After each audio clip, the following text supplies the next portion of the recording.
안녕하세요. 오늘 딥다이브에서는 대속제일이라는 상당히 심오한 주제를 함께 파헤쳐 보려고 합니다. 네, 안녕하세요. 여러분이 보내주신 여러 성경 구절들, 특히 요한계시록, 로마서, 또 고린도전서, 레위기 같은 책들을 중심으로 이야기를 풀어갈 텐데요. 네, 기대됩니다. 이게 그냥 과거의 어떤 종교 의식 이걸 넘어서요. 대속죄일이 부활이나 심판, 그리고 온 창조 세계의 정결과 과연 어떻게 연결되는가? 그 핵심 고리를 찾는 거군요. 네, 바로 그 핵심 연결고리를 찾아보는 게 이번 탐구의 목표입니다. 자, 그럼 시작해 볼까요? 좋습니다. 먼저 그 죽음과 죄, 그리고 율법의 관계부터 좀 짚어봐야 할 것 같아요. 고린도전서 15장에 보면 그런 말이 나오잖아요. 네, 나오죠. 사망이 쏘는 것은 죄다. 그렇죠. 그리고 그 죄의 권능은 율법이다. 맞습니다. 그러니까 계명을 어기는 게 죄고 그 죄 때문에 결국 우리가 죽음에 매이게 된다. 이런 논리죠. 네. 그런데 바로 예수님의 부활이 이 구도를 완전히 뒤집어 놓는 거죠. 핵심입니다. 로마서 1장이나 6장을 보면 명확하게 나오죠. 네. 예수님은 죄가 없으셨기 때문에 죽음이 그를 아예 붙잡아둘 수가 없었고. 그렇죠. 그래서 부활하심으로 이제 하나님의 아들로 딱 인정되셨다. 네. 그리고 우리가 그분과 연합하면 우리도 죄에서 해방되고 새 생명 가운데 살아가고 결국엔 그 부활에도 참여하게 된다는 거잖아요. 맞아요. 여기서 근데 부활의 의미를 좀 더 깊게 봐야 해요. 단순히 죽었다 살아나는 걸 넘어서는 거죠. 더 깊은 의미가 있다고요? 네. 이 부활이 뭐랄까 하나님의 계명, 그분의 방식이 정말 옳고 또 실현 가능하다는 것을 온 우주 앞에 증명하는 사건이라는 거예요. 증명이요. 그게 흥미롭네요. 특히 요한계시록 6장에 나오는 순교자들 있잖아요. 그들의 첫째 부활이 이 증명 과정에서 아주 중요한 역할을 합니다. 순교자들의 부활이 어떻게 증거가 되는 건가요? 그리고 왜 그런 증명이 꼭 필요한 거죠? 그들의 부활은 말 그대로 봐라, 하나님의 계명은 지킬 수 있는 것이었다. 이걸 보여주는 산 증거가 되는 거죠. 아하. 이 증명이 먼저 있어야 나중에 하나님께서 계명을 어긴 존재들을 심판하실 때 아니 그건 너무 불공평한 요구였어요 라는 반론이 나올 수 없게 되는 거예요.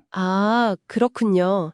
심판의 공정성을 확보하기 위해서군요. 그렇죠. 로마서 8장에서 피조물들이 탄식하며 지달린다는 것도 어쩌면 이런 맥락에서 이해할 수 있고요.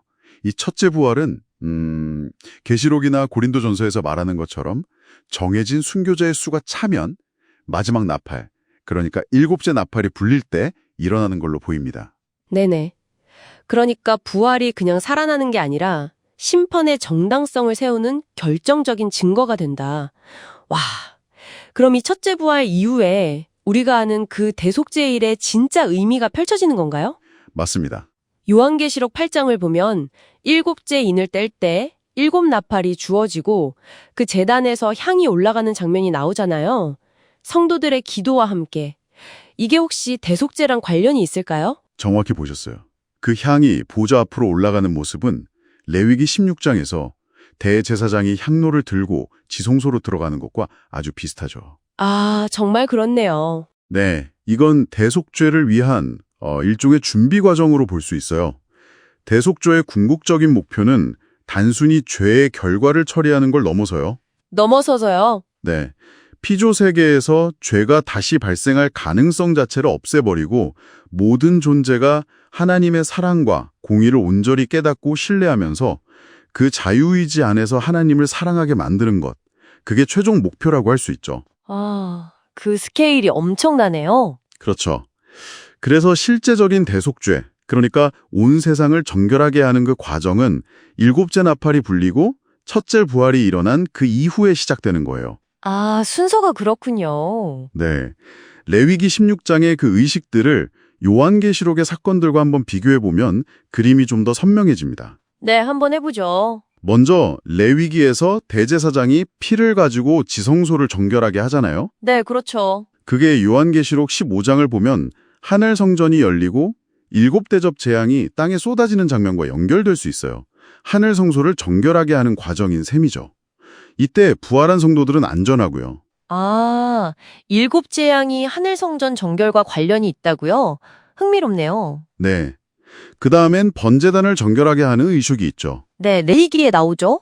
이건 아마도 땅 위에 있는 악의 세력들, 요한계시록 19장에 나오는 그 짐승과 그의 군대들에 대한 최종 심판과 연결지어 볼 수 있을 것 같아요. 땅의 심판이군요. 그리고 마지막으로 모든 죄를 짊어지고 광야로 보내지는 아사셀 염소 있잖아요. 네, 아사셀 염소. 이건 요한계시록 20장을 보면 죄의 근원이라고 할 수 있는 사탄이 결박되어서 1000년 동안 무적행에 갇히는 모습과 딱 맞아 들어간다고 볼 수 있죠. 와, 이렇게 보니까 레위기의 대속죄의 의식이 요한계시록의 마지막 사건들의 예고편 같네요. 그렇죠. 큰 틀에서 보면 대속죄 과정은 첫째, 하늘 성전의 정결. 이게 7재앙이고요. 둘째, 땅의 악한 세력들에 대한 심판. 그리고 셋째, 죄의 근원인 사탄의 제거. 이런 단계로 진행되는 거죠. 네, 이 모든 것이 결국 창조 세계를 죄로부터 완전히 회복시키고 하나님의 통치를 온전히 세우려는 하나님의 큰 그림의 일부라는 말씀이시군요. 정확합니다. 이 전체 그림을 보면서 우리가 한번 깊이 생각해 볼 지점이 있어요. 어떤 점이죠? 바로 하나님의 계명이 지켜질 수 있다는 사실이 왜 굳이 증명되어야만 했을까 하는 점이에요. 그래야면 공정한 심판이 가능하고 또 피조물의 자유의지가 진정으로 완성될 수 있다는 이 개념. 아, 이건 단순히 시키는 대로 해. 이게 아니라 하나님의 성품 자체에 대한 온전한 이해와 신뢰가 회복되는 과정이라는 걸 보여주는 거죠. 그렇네요. 설득과 증명의 과정이네요. 네, 여러분께서는 이 증명의 필요성이 어떻게 다가오시나요? 왜 하나님은 이런 과정을 거치시는 걸까? 이 질문을 한번 품고 오늘 탐구를 마무리하면서 스스로 더 깊이 파고 들어가 보시는 것도 좋겠습니다.